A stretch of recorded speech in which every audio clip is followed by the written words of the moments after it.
오늘 1부 예배 하나님의 말씀은 사무엘하 19장 1절에서 8절까지 말씀입니다. 사무엘하 19장 1절에서 8절까지의 말씀, 저 한 절씩 교독하도록 하겠습니다. 제가 먼저 읽습니다. 어떤 사람이 요압에게 아뢰되 왕이 압살롬을 위하여 울며 슬퍼하시니이다 하니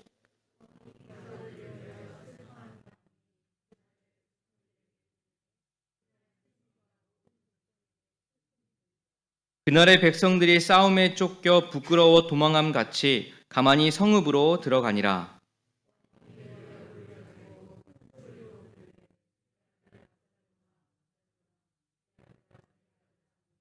요압이 집에 들어가서 왕께 말씀드리되 왕께서 오늘 왕의 생명과 왕의 자녀의 생명과 처첩과 비빈들의 생명을 구원한 모든 부하들의 얼굴을 부끄럽게 하시니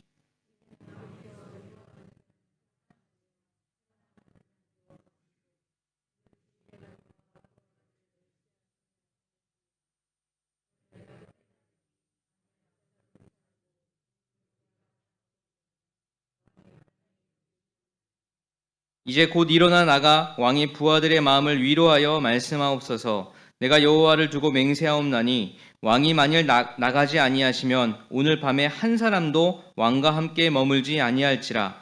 그리하면 그 화가 왕이 젊었을 때부터 지금까지 당하신 모든 화보다 더욱 심하리이다 하니 왕이 일어나 성문에 앉음에 어떤 사람이 모든 백성에게 말하되 왕이 문에 앉아 계신다 하니 모든 백성이 왕 앞으로 나아오니라. 이스라엘은 이미 각기 장막으로 도망하였더라. 아멘. 중심이 하나님께 고정되도록 하는 제목으로 여러분들과 말씀을 함께 나누겠습니다. 누군가를 만나서 이렇게 교제를 좀 하고 또 계속해서 만남을 갖고 그러면서 좀 친분이 쌓이게 되고 또 점점 서로의 알아갈수록 솔직하게 우리 마음에 드는 감정은 저 사람도 나와 비슷하구나. 사는 것이 그냥 나와 그렇게 크게 다를 게 없구나. 뭐 생각하는 것이 그냥 거기구나. 나와 비슷하구나. 이런 마음이 많이 듭니다. 우리 인생 가운데 좀 존경할 만한 대상을 만나서 좀 그분을 따라서 나의 인생도 좀 비슷하게 살았으면 좋겠다. 좋은 멘트가 있으면 참 좋겠다라고 하는 것이 저의 기도 제목이기도 하고 또 인생 가운데 그런 사람을 만나서 또 배우고 또 따르는 것도 인생 가운데 큰 복이라고 생각이 듭니다. 그런데 그런 사람을 만난 것 같아서 이렇게 시간을 두고 몇 번씩 만나게 되고 또 이야기를 듣게 되면 그 사람이 존경의 대상이 되기보다는 사실 만나면 만날수록 오히려 흠이 더 잘 보이고 단점이 더 크게 보이는 것을 보게 됩니다. 요즘 사무엘하 말씀으로 새벽 기도회도 하고 또 큐티도 하고 있지만 이 사무엘하의 주인공이라고 하면 물론 성경 전체의 주인공은 하나님이시지만 이 사무엘하의 주인공이 누구냐라고 했을 때 다윗이라는 것을 보게 됩니다. 다윗의 인생 전체를 사무엘하에서 이렇게 다루고 있음을 보게 됩니다. 근데 사무엘하를 계속해서 묵상하면서 생각이 드는 것은 이 다윗을 우리가 표면적으로 알고 있는 이 다윗, 정말 위대하고 존경할 만한 그런 다윗의 삶일 줄 알았는데 이 다윗의 그 사무엘을 계속 묵상하면 이 성경은 이 다윗의 연약함과 다윗의 죄와 이 다윗의 흠을 더 드러내고자 하는 그런 느낌을 받게 됩니다. 오늘 본문 말씀도 이 말씀을 묵상하면서 다윗의 그런 모습을 발견하게 됩니다. 오늘 본문 말씀은 다윗의 아들이지만 그 아버지를 배신하여 왕에 오르려고 했던 압살롬이 죽음을 당했고 그 소식을 들은 다윗이 목 놓아 우는 장면이 오늘 본문의 중심 내용이라고 할 수 있습니다. 4절 말씀을 한번 보십시오. 세 번역으로 읽겠습니다. 그런데도 왕은 두 손으로 여전히 얼굴을 가린 채로 큰 소리로 내 아들 압살롬아, 내 아들아, 내 아들 압살롬아 하고 울부짖었다. 압살롬의 죽음 소식을 들은 다윗이 그렇게 슬피 울었다는 것입니다. 근데 슬피 운 이유가 자신의 아들 압살롬이 죽었기 때문이죠. 압살롬의 죽음이 다윗으로 하여금 통곡하게 했던 것입니다. 그런데 압살롬은 어떤 인물입니까? 우리가 압살롬을 좀 알기 위해서 전에 있었던 사건을 좀 언급할 필요가 있습니다. 다윗에게는 배다른 아들들이 꽤 많이 있었습니다. 나이 순으로 하면 암놈, 압살롬, 아도니아, 그리고 솔로몬이죠. 물론 그 중간에도요 다른 아들들이 있었습니다. 그런데 대표적으로 기억되는 사람이 이 네 사람입니다. 이 다윗의 가족은 사실 복잡한 그런 아픔을 가지고 있습니다. 그 큰아들 암놈이 이 배다른 누인 다말을 범했죠. 그리고 나서 자신의 욕심을 채운 암논이 그 다말을 좀 이렇게 책임지기는커녕 오히려 그 이후에는 그 다말을 벌레 보듯이 그렇게 취급을 합니다. 큰 상처를 받은 그 다말은요 친오빠인 압살롬 집에서 이 괴로운 나날을 보내게 됩니다. 이런 소문을 들은 다윗은 당연히 그 암논의 행위에 대해서 화가 났지만 그 암논이 맏아들이었기 때문에 그를 책망하지 않고 그냥 침묵하며 지나치고 말았던 것입니다. 이때부터 압살롬은 마음에 좀 앙심을 이렇게 품고 있었습니다. 2년쯤 지난 뒤에 압살롬은 계획을 세워서 암논을 결국 죽이고 망명 생활을 시작합니다. 사실 유명한 다윗의 그 가문에서 일어난 아주 수치스러운 일이죠. 가족을 범하고 가족을 살해한 행위를 지금으로 생각한다면 아마 뉴스 1면에, 신문 1면에 아주 톱기사로 나올 만한 그런 일들입니다. 그런데 사무엘하 말씀에서는 이 수치스러운 일들을 조금도 가릴 기색이 없습니다. 그것을 하나하나 숨기지 않고 가감없이 다 드러내고 있다는 사실입니다. 그리고 나서 3년의 시간이 흘렀습니다. 다윗이 받았던 그 마음의 상처가 어느덧 치유되는 듯 했습니다.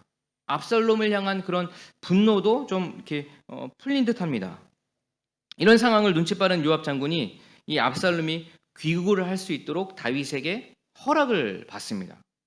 그러나 압살롬이 예루살렘으로 돌아오기는 했지만 당장 왕인 다윗을 만날 수는 없었습니다. 그리고 2년이라는 시간이 지난 뒤에야 이제야 비로소 왕자의 신분을 회복할 수 있었습니다. 근데 이때부터 압살롬의 그 쿠데타 계획이 구체적으로 드러나기 시작해요. 백성들의 어려움을 하나둘씩 다 들어주면서 그 아주 용모도 뛰어난 압살롬이 백성들의 신뢰를 얻기 시작합니다. 이렇게 4년이라는 시간 동안 자기 밑에 많은 장군들을 두게 되고 또 제사장들과 또 책사들을 두게 됩니다. 무엇보다 수많은 백성들의 그 마음을 사게 되었습니다. 그러나 다윗을 따르는 당장이라도 그 다윗이 살고 있는 그 성 안에 들어가 다윗을 밀어낼 수 있었지만 다윗을 따르는 세력이 아직 예루살렘을 장악하고 있었기 때문에 그는 다시 헤브론으로 가서 다시 더 큰 민심을 얻으려는 그런 계획을 갖게 됩니다. 그 계획들이요 착착 잘 진행됩니다. 많은 사람들이 압살롬에 모인다는 그런 소문을 들은 다윗과 측근들은 자신들이 목숨이 위태로운 것을 느끼고 그제서야 살기 위해서 예루살렘을 빠져나갑니다. 이렇게 아버지 다윗과 아들 압살롬이 원수 관계가 되어 버렸던 것입니다. 그렇게 왕의 자리가 바뀌어 버리는 듯 했으나 하나님이 주신 지혜와 이 다윗의 신중함을 통해서 이 전세가 완전히 역전되어 버리죠. 그래서 이 다윗의 군사들이 그 압살롬의 군사들을 압도하기 시작합니다. 압살롬은 겁이 나서 도망가던 중에 그 다윗의 군사를 피해 도망가던 중에 이 상수리 나무에 머리가 걸리게 됩니다. 그 타고 있던 노새는 없어져 버리고 그만 상수리 나무에 걸려서 아무것도 할 수 없는 그런 상황이 되어 버렸습니다. 근데 다윗은 그런 와중에도 다윗의 그 신복 세 장군들에게 혹시나 압살롬을 만나도 그를 좀 너그럽게 봐줘라. 즉 그를 만나도 죽이면 안 된다라는 부탁을 그 장군들에게 했던 것입니다. 그런데 그 부탁을 받았지만 매정한 장군 요압은 그를 창으로 찔러서 죽여버렸던 것입니다. 다윗 왕이 그렇게 부탁을 했음에도 불구하고 어찌하여 그 요압은 그런 행위를 할 수 있었을까? 요압의 세력이 그만큼 커져 있었다는 것입니다. 그에 비해 다윗의 세력은 점점 약해져 있다는 것을 우리가 볼 수 있는 장면이죠. 그리고 나서 오늘 읽었던 본문 말씀 19장이 시작됩니다. 다윗이 아들 압살롬의 죽음 소식을 들었습니다. 그리고 그 슬픈 마음을 4절에서 표현을 하고 있어요. 다시 한번 읽어보겠습니다. 그런데도 왕은 두 손으로 여전히 얼굴을 가린 채로 큰 소리로 내 아들 압살롬아, 내 아들아, 내 아들 압살롬아 하고 부르짖었다. 다윗의 아들 압살롬이 죽은 뒤 다윗은 압살롬의 이름을 부르며 목 놓아 울고 있습니다. 이 우는 장면이 사무엘하 18장 33절에도 기록이 되어 있는데요. 다윗은 이 말을 듣고 마음이 찢어질 듯이 아파서 성문 위에 다락방으로 올라가서 울었다. 그는 올라갈 때에 내 아들 압살롬아, 내 아들아, 내 아들 압살롬아, 너 대신에 차라리 내가 죽을 것을 압살롬아, 내 아들아, 내 아들아 하고 울부짖었다. 여러분, 다윗이 자신을 배신한 아들 압살롬이 죽었지만 왜 이렇게 그렇게 목 놓아 슬피 울었던 것일까요? 이 압살롬의 죽음에 다윗이 슬피 울은 이유를 우리 여러 관점으로 좀 살펴볼 수가 있습니다. 먼저는 아들이 죽었는데 아들이 다른 장군에게 죽임을 당했는데 아버지가 슬피 웃는 것은 뭐 아버지로서 당연한 것이라고 볼 수 있습니다. 그런데 다윗과 압살롬의 관계가 뭐 보통 우리가 흔히 알고 있는 그런 부자 관계가 아니지 않습니까? 압살롬은 아버지인 자신을 배신했습니다. 아버지를 밟고 불법적으로 그런 이스라엘 왕이 되려고 했던 인물입니다. 아무리 아들이지만 압살롬은 누구에게도 용서받지 못할 그런 일을 했던 것이죠. 그런데 다윗은 그런 아들이 죽자 슬피 울었던 것입니다. 우는 것도 물론 좋고 뭐 아들이 죽었기에 다윗이 그렇게 우는 것 이해할 수 있지만 사실 좀 돌아가는 정세를 좀 알고 그리고 그 함께 운명을 하고자 했던 사람들이 주위에 여전히 있고 그 목숨을 걸고 쫓아온 사람들이 여전히 함께하고 있고 백성을 생각하고 나라를 생각한다면 아무리 다윗이 압살롬이 자기 아들이라서 너무나 마음이 아프지만 좀 겉으로만이라도 백성들을 좀 격려하고 잘했다 기뻐해주고 함께 고생한 사람들을 좀 격려하고 감싸주고 그렇게 해야 하는 것이 소위 좋은 왕이다. 소위 공과 사를 구분할 수 있는 그런 왕이다. 뭐 이런 거 아니겠습니까? 그런데 다윗은 모든 것들을 다 내려놓고 백성들은 안중에도 없고 그저 슬픔에 빠져서 울고 있는 것입니다. 그런데 생각해보면 다윗이 정말 눈치가 없어서 아무것도 몰라서 그렇게 그 쿠키를 요매나이 이런 사람이라서 다윗이 그냥 다 내팽겨치고 울고만 있었을까요? 오늘 본문을 말씀을 통해서 압살롬의 죽음을 보며 다윗이 목 놓아 울었던 이유를 세 가지로 한번 우리가 살펴보려고 합니다. 그 세 가지 해석 중에 뭐가 진짜 맞다라고는 할 수 없을 것 같아요. 하지만 우리의 좀 상상력을 너무 크게 벌리지 않고 어느 좀 절제된 상태에서 이 다윗이 울었던 그 이유를 세 가지로 한번 생각을 해볼 텐데 그것을 통해서 좀 하나님과 우리 자신을 좀 돌아볼 수 있는 기회가 되면 참 좋겠다 기도하고 있습니다. 첫 번째 다윗이 그 압살롬이 죽자 그렇게 슬피 울었던 이유 첫 번째는 이것이 아버지 마음이기 때문입니다. 사무엘하 18장 34절 말씀 다시 한번 읽어보면 왕은 이 말을 듣고 마음이 찢어질 듯이 아파서 성문 위에 다락방으로 올라가서 울었다. 그는 올라갈 때 내 아들 압살롬아, 내 아들아, 내 아들 압살롬아, 너 대신에 차라리 내가 죽을 것을 압살롬아, 내 아들아, 내 아들아 하고 울부짖었다. 본문에 왕은 이 말을 듣고 압살롬의 죽음 소식을 듣고 마음이 찢어질 듯 아팠다라고 기록하고 있습니다. 자식이 아버지를 배신하고 아버지를 짓밟아 왕이 되려고 했지만 그럼에도 아버지 다윗은 여전히 압살롬을 사랑하고 있었다는 것입니다. 여전히 아끼고 있었다는 것입니다. 사실 다윗이 압살롬으로부터 망명을 떠난 것도 그저 압살롬이 두려워서 내 목숨을 좀 부지하기 위해서 그렇게 도망친 것이 아니라고 생각이 들어요. 도망친 이후에는 그 아버지의 깊은 뜻이 그 안에 있었던 것입니다. 부모의 자식 사랑은 하나님 아버지로부터 시작이 되었습니다. 하나님은 우리를 자녀 삼아 주셨어요. 자녀를 삼아 주셨고 사랑해 주셨습니다. 그런데 죄로 인해 죽을 수밖에 없는 우리들을 보면서 하나님은 슬퍼하셨습니다. 여전히 우리의 삶 가운데 지금도 아니라고는 하지만 우리 마음 가운데 여전히 하나님의 왕자를 호시탐탐 엿보고 있는 우리들의 모습을 보게 됩니다. 공의의 하나님께서는 그걸 다 아시죠. 그리고 그 죄를 그냥 모른 척 지나가실 수가 없었습니다.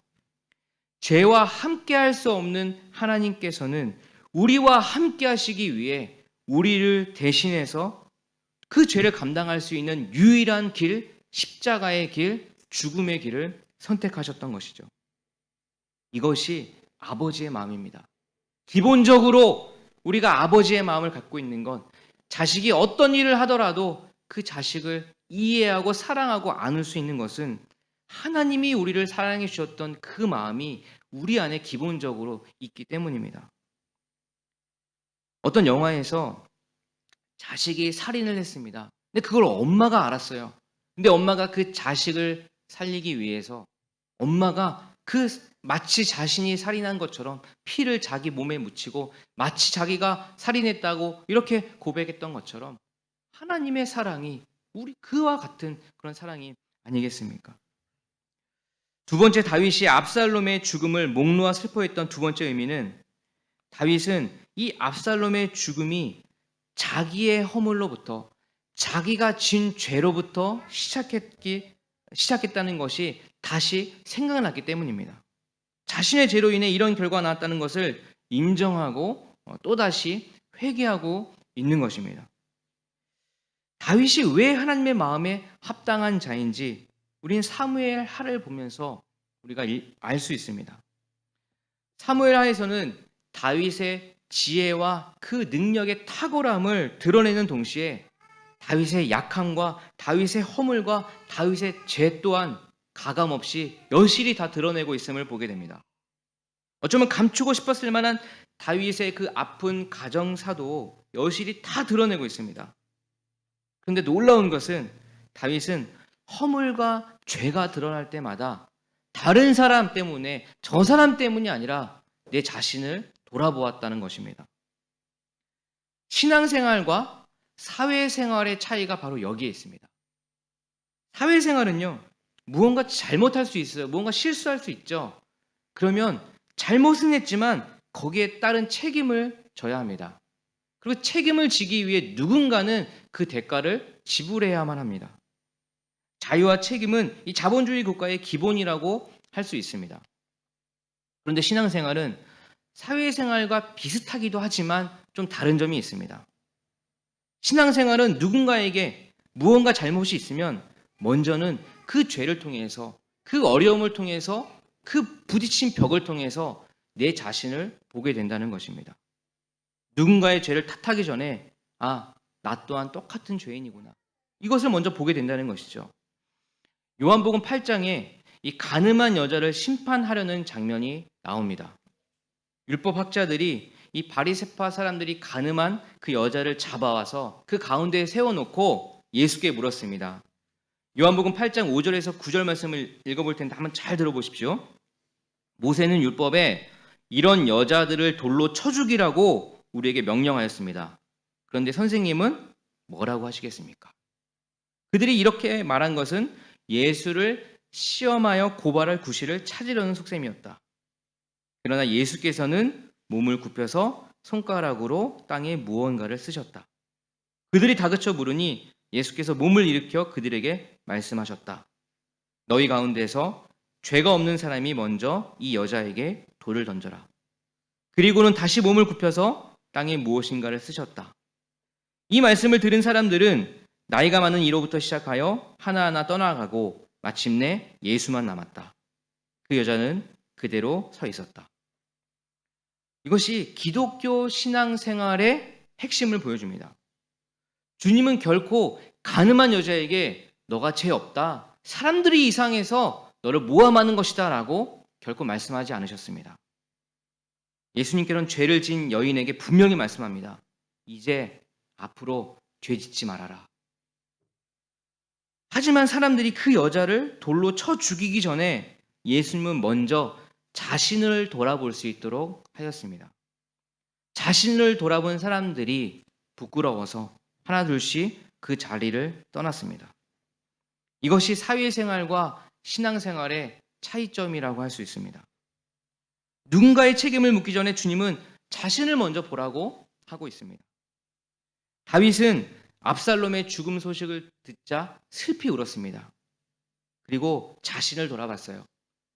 자신이 처음 죄지었던, 자신이 그 밧세바를 범했던 그 사건이 다시 떠올랐던 것입니다. 처음부터 잘못된 자신의 죄가 이런 결과를 낳았다는 것을 그는 인정하며 울며 다시 회개하고 있는 것입니다. 여러분, 우리는 우리의 죄로 인해 우리가 죽어야 마땅하지만 대신 예수님께서 십자가에 못 박혀 돌아가셨다는 것을 기억해내야 합니다.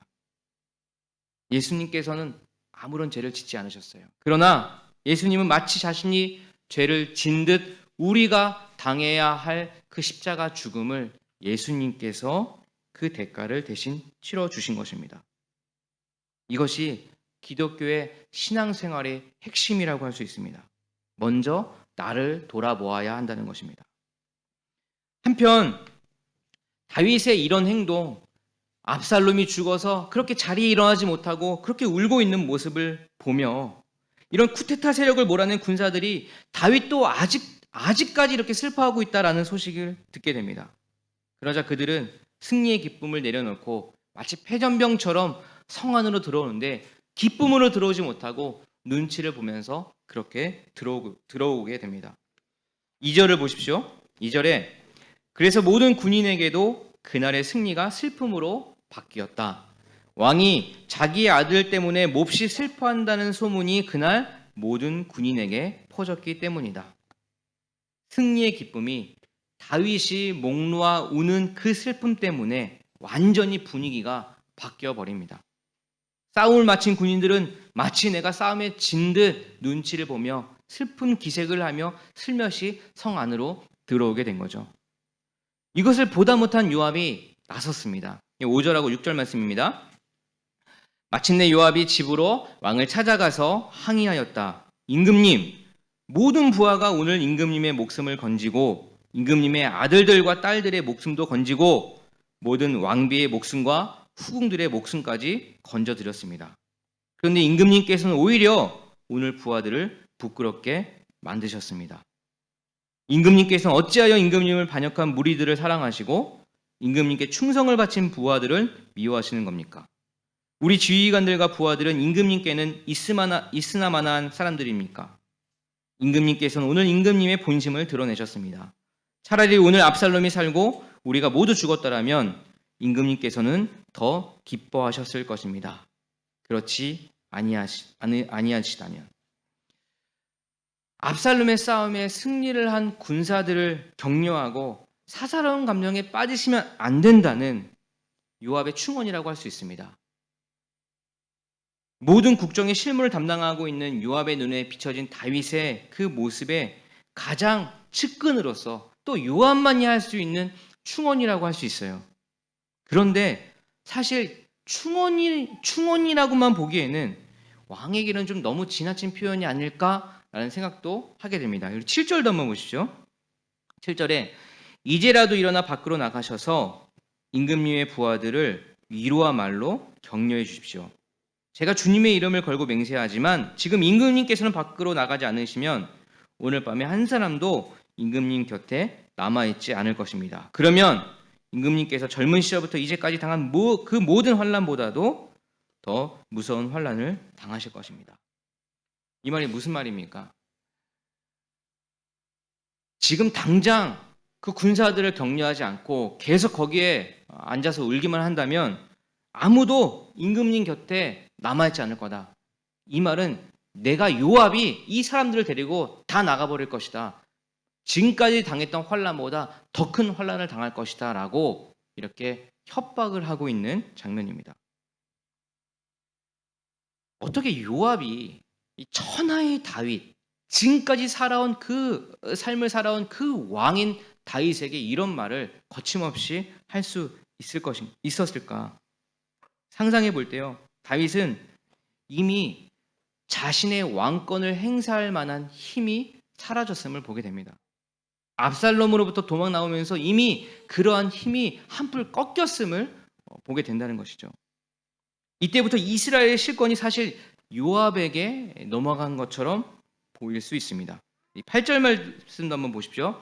8절에 왕이 일어나 성문에 앉음에 어떤 사람이 모든 백성에게 말하되 왕이 문에 앉아 계신다 하니 모든 백성이 왕 앞으로 나아오니라. 이스라엘은 이미 각기 장막으로 도망하였더라. 다윗은 요압의 협박 같은 충언을 듣게 됩니다. 그리고 성문 앞으로 나아가게 됩니다. 여기서 어떤 해석으로는 다윗이 정말 듣는 귀가 있다. 마음은 정말 슬프지만 올바른 이야기를 했을 때 다윗 듣는 귀가 있어서 그렇게 나갔다라고도 해석할 수 있을 거예요. 그러나 들을 귀가 있다기보다는 전체적인 어떤 상황을 보았을 때는 요압의 힘에 눌려서 그 한풀 꺾여진 그 다윗이 더 이상 슬퍼하지 못하고 자리를 일어나는 것이다 라는 해석이 더 가깝지 않을까 이런 생각을 해보게 됩니다. 그러한 해석이라면 이것이 바로 다윗의 현 주소라고 할 수 있죠. 아무것도 못하는 그렇게 힘이 빠져버린 그런 약한 다윗, 무능력한 다윗 이렇게 볼 수 있습니다. 이처럼 사무엘 할 말씀은요. 다윗의 지혜, 다윗의 순종, 다윗의 충성, 다윗의 능력도 높이 평가하지만 다윗의 연약함, 다윗의 아픔, 다윗의 죄, 다윗의 허물, 그리고 다윗의 복잡한 가정사를 다 드러내고 있다는 사실입니다. 근데 중요한 것은 전체적인 다윗에 대한 하나님의 평가는 어떤 것인가? 라는 것을 우리가 생각해 볼 필요가 있습니다. 다윗은 하나님의 마음에 합한 자라는 이야기를 유일하게 듣습니다. 인간적인 마음으로 보면 그가 정말 하나님의 마음에 합한 자인가? 그가 정말 본을 보일 만한 그런 어떤 모습을 가지고 있는가? 근데 생각해 볼 때 말씀을 묵상하면 묵상할수록 다윗을 알아가면 알아갈수록 그 또한 심히 중한 죄인이고 연약한 존재임을 보게 됩니다. 그런데 이런 다윗이 어떻게 하나님의 마음에 합당한 자가 된 것일까?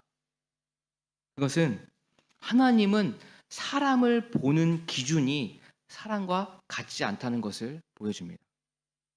다윗은 비록 다른 사람들과 마찬가지로 문제가 많았지만 다윗은 늘 언제나 그의 시선이 하나님께 고정되어 있음을 보게 됩니다. 그가 지은 수많은 시편의 노래를 보면 도망의 길을 떠나 있을 때나 그가 움츠려 있을 때나 그가 왕에 올랐을 때나 아니면 그가 잘 나가고 있을 때 기쁠 때나 심지어 그가 죄를 지었을 때도 그의 시선이 그의 중심이 여전히 하나님 안에 있음을 보게 됩니다. 겉으로는 큰 차이가 나 보이지 않습니다. 사실 생각해보면 오히려 다윗보다는 여러분 저희들이 좀 더 깨끗한 삶을 살고 있지 않습니까? 그러나 다윗은 늘 하나님을 향해서 마음을 열어두었어요. 하나님을 통해서 자신을 보았습니다. 그래서 다른 사람이 죄를 짓는 것을 보며 자신을 돌아보며 자신이 회개하는 일을 먼저 했었다는 것입니다. 사울이 쫓아옴으로써요 2번이나 그를 죽일 수 있는 상황이 있었습니다. 어쩌면 그것이 하나님이 주시는 절호의 찬스라고 느끼기에는 너무나 완벽한 상황이 아니었습니까? 그런데도 그는 그 일을 자기 마음대로 하지 않았습니다.